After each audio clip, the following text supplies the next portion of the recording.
Right, so today I'm going to attempt my most ambitious DIY project, and that is fixing my boiler. Well, sort of fixing my boiler. I have 3 zones, and I know that because I have 1 zone valve, 2 zone valve, and 3 zone valves. They all go to obviously different parts of the house. And we are getting perfect heat upstairs, but the heat downstairs is not working. And what I tried to do first is you go to the where the hot water comes back in the zone that wasn't working, and I figured out it was this one. And you shut this down and try draining it and letting the water run through. And that's basically, you can look up in a different video, that's bleeding a zone and looking for air bubbles. And I did that twice and could not get any air out of the system, so I don't think that that's the problem. But basically what's happening is the heat's turning on, going on for a few seconds, getting warm, and then shutting down and never getting to temperature. I also tried replacing the thermostat to see if that was the problem. You can actually bypass the thermostat by attaching the red and the white wires behind the thermostat. And again, I would look up how to do that before you turn to the zone valves. And I know there's a host of other things that it could be, but I've done a lot of troubleshooting, and I actually used heatinghelp.com, and some people helped me out trying to figure out what the problem was. We looked at pressure, the relief valves, everything, and what I think we have it nailed down to is that I need a new zone valve.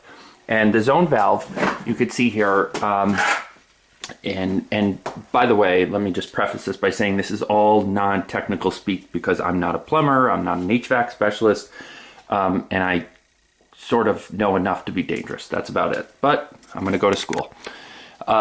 So the zone valve basically calls for hot water by opening automatically when there's heat called in that particular zone. I'm just going to take this off. Basically the little motor turns the valve and lets water come through. And the motor does work because I see it, I could see it move a little bit, and that little notch there engages the switch. So I know that it works, but then it just gives up a little bit too early. I suppose it could be an electrical issue too, but I don't think so. So what I'm going to try to do is replace this entire unit. And I can actually just pop this off really easily. I've already unscrewed it, and I'll do that in a minute. I can pop that off and put a brand new zone valve on and see if that fixes it. The other thing I can do is unsolder this and take the entire unit off just in case it's a problem with the actual valve. But I really don't want to do that, and I have no idea how to do that, so I'm not going to try to do that. But what I am going to attempt to do is pop this whole unit off and replace this down here, which is the actual valve part. So let me show you on my replacement part that I just got. And I got this on Amazon for about $75. They range in price from $60 or so to over $100, and I don't even want to know what a plumber would charge to come in and replace one. Because of course you got to pay their margin. So here's the box, and I got the exact same unit. You could just look up the number on the back of your particular unit to find it.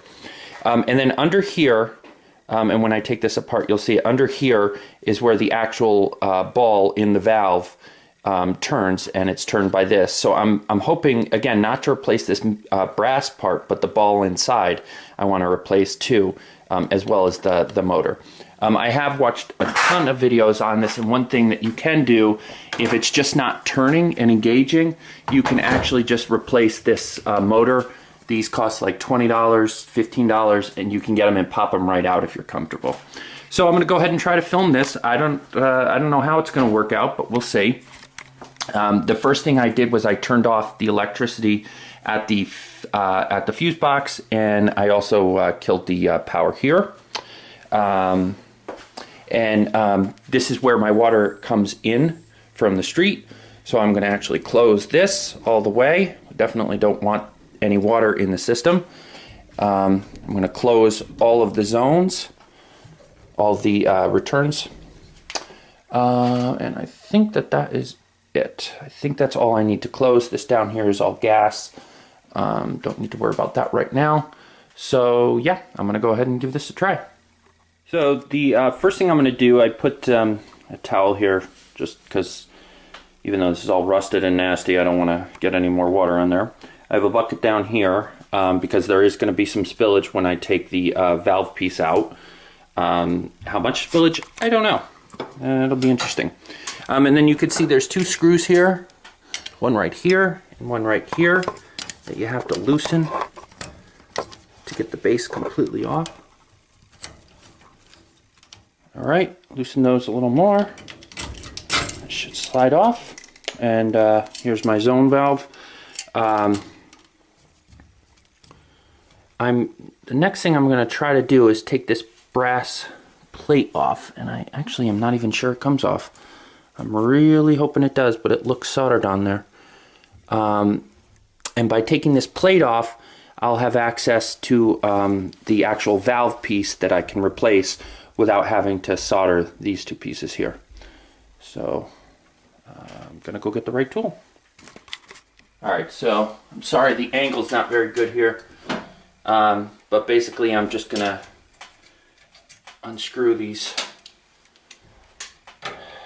2 nuts on this plate and hope that it comes out. I have no idea if it will. I have no idea if water's gonna gush out at me.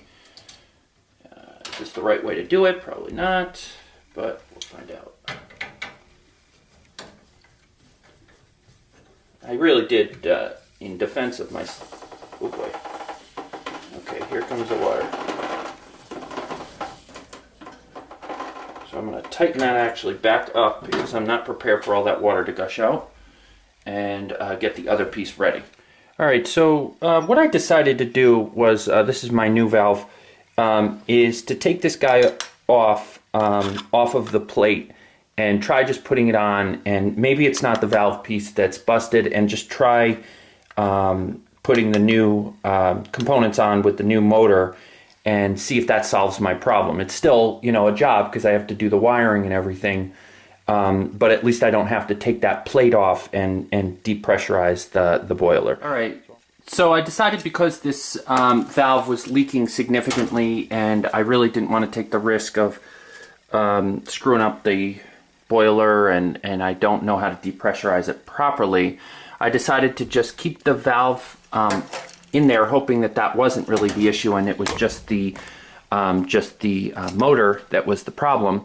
So took the old one out and had to rewire it, and it is a huge mess of the wires, so you have to really be careful, and it's very intimidating. So I'm just hoping I did it correctly, and I'm going to put it back on. New valve wired, and I put the valve in used the lever to put it in manual open, and that's how you slide it on these things. I'm just going to make sure this is absolutely dry because you don't want this wet at all. I've tightened this back down. That was probably really stupid to even loosen it. And if you didn't hear me before, this is as DIY as it gets. This is not something I recommend if you're not comfortable playing around with it. And I'm just going to screw this thing back on. Nice and tight, but not too tight. I did read a lot of warnings about over-tightening these, which makes sense.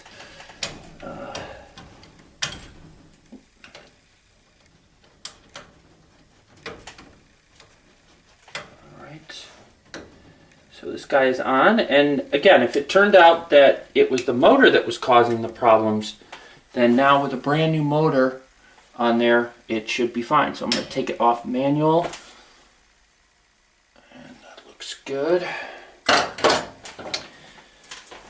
And now I'm going to turn the unit back on. Alright, so I'm not going to lie, I'm a little bit nervous about turning this thing back on. And I'm going to film it for posterity. No, just so my wife can watch me get electrocuted. Alright, I'm going to flip that back on. I'm going to open up the water back to the unit. Open up these. You can hear it fired right up. She's gonna get the temperature. Right now it's only about 130 degrees. I wasn't working on it very long. Only took about 20 minutes or so. The wiring was the hardest part, and I just saw a drip of water. Where did that come from?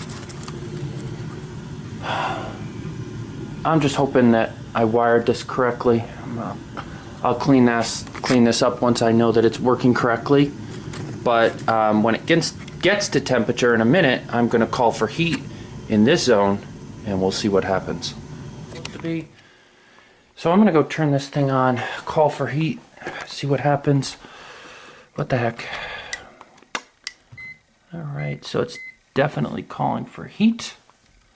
It's only 65 in here, or 56 in here. And I just heard it fire, which is a great sign, obviously. And the zone valve opened. Wow. Zone valve is open.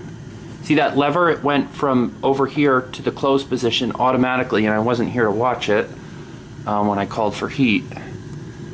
But that is a very good sign. You could see it pressing up against the ignition switch. So now we just sit and wait, see if this thing heats up, see if it calls for enough heat to heat up the room. As I said, the problem was before it would engage for a couple of minutes and then turn itself off after a couple of minutes. So this will be interesting to see what happens. All right, so it's been about 5-10 minutes. It is still calling for heat, which is a vast improvement. So what I think, just to wrap this up, what I think was going on was either the motor or the mechanics inside, because if you look in this thing, it's got a ton of mechanical stuff in there. You know, all those gears and springs have to work perfectly.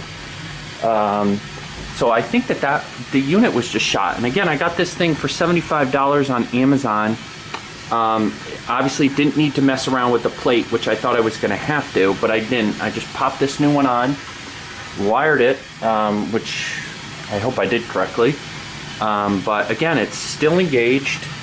It's been on about 10 minutes. It's heating up. The zone is now getting a lot of heat, and that's because I know that pipe and the return pipe are very hot to the touch. And we are starting to gain temperature here. It's gone up a couple of degrees. So I am thrilled right now. I'll be even more thrilled when this room heats up to temperature, because it wasn't before. And I will call this a successful DIY repair of a zone valve.